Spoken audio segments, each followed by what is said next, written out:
Hi. What do you do when your home feels broken and nothing makes sense anymore? And deeper than that, what does God expect from you in that place?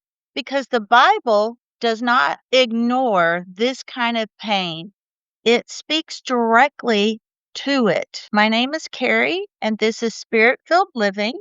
And we're talking to Christian parents that are going through a journey. They're hurting and they need some support. Today, we are going to walk through one of the hardest seasons in the Bible, David running for his life.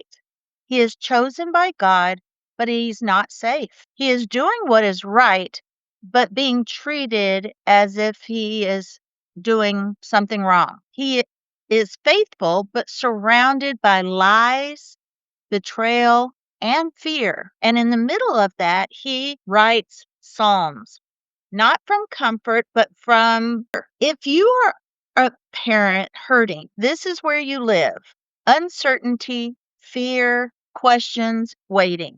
So the question is not just what happened to David. The real question is, what is God teaching us in our pain?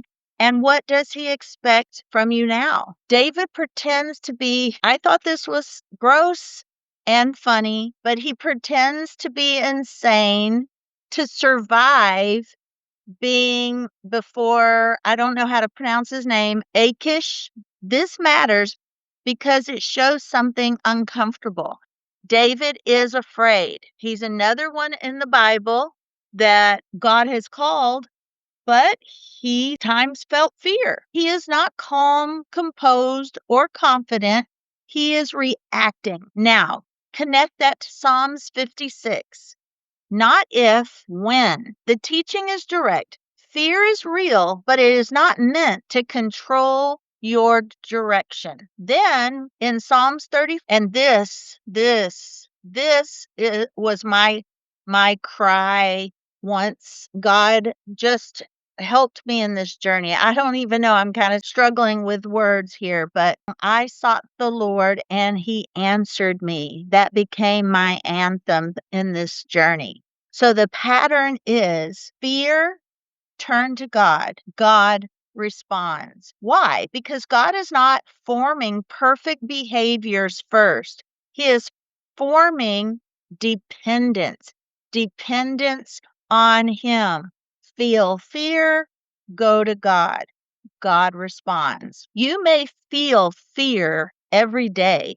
That does not mean you are failing or you don't have faith. The issue is, where do you go with that fear? That is the question. And that is the answer. David is surrounded by people speaking against him. Doeg lies and causes destruction. Psalms 52 exposes this clearly. Evil uses words as weapons. Psalms 120 says, I am for peace, but when I speak, they are for war. Psalms 140. People plan evil and sharpen their tongues. You cannot control what others say, but God judges what is true. Psalm 7 shows David refusing to defend himself through revenge. He hands his case to God to handle. Why? Because once you take control of justice, you take justice in your own hand, you take your hurt feelings in your own hand, you step out of trust. For you and I, people may misunderstand your situation. Your child may speak against you. You may feel the need to defend yourself. But the Bible response is this: let God handle it. Watch God work. Let God be the judge, not you. In Psalms 11, if the foundations are destroyed, what can the righteous do? That is the question many of us are living in. My family foundation feels broken. Now what? The Lord is on his throne. He was on the throne for David, and he's on the throne now. Nothing has shifted in heaven. Psalms 27, the Lord is my light and my salvation. Whom shall I fear? In this, we are learning your stability does not come from your situation. It comes from God.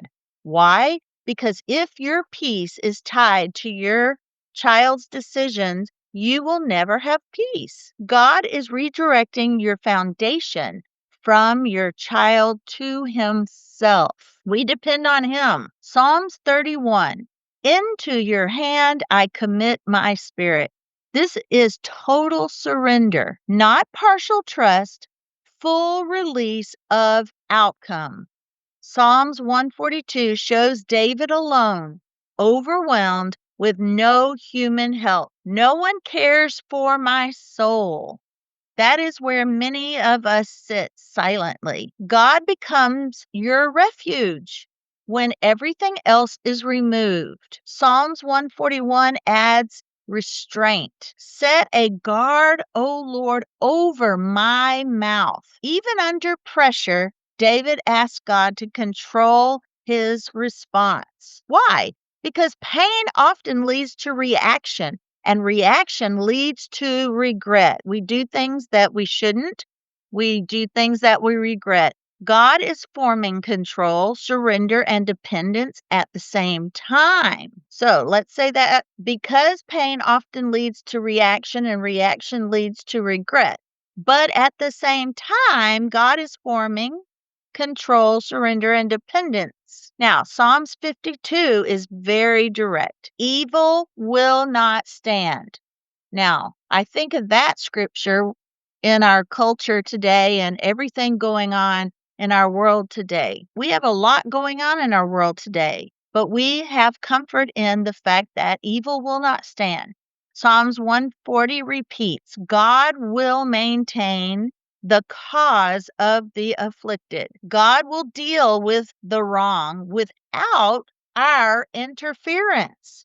Why? Because your role is not judge. Our role is trust and obey. You cannot fix what you cannot fix.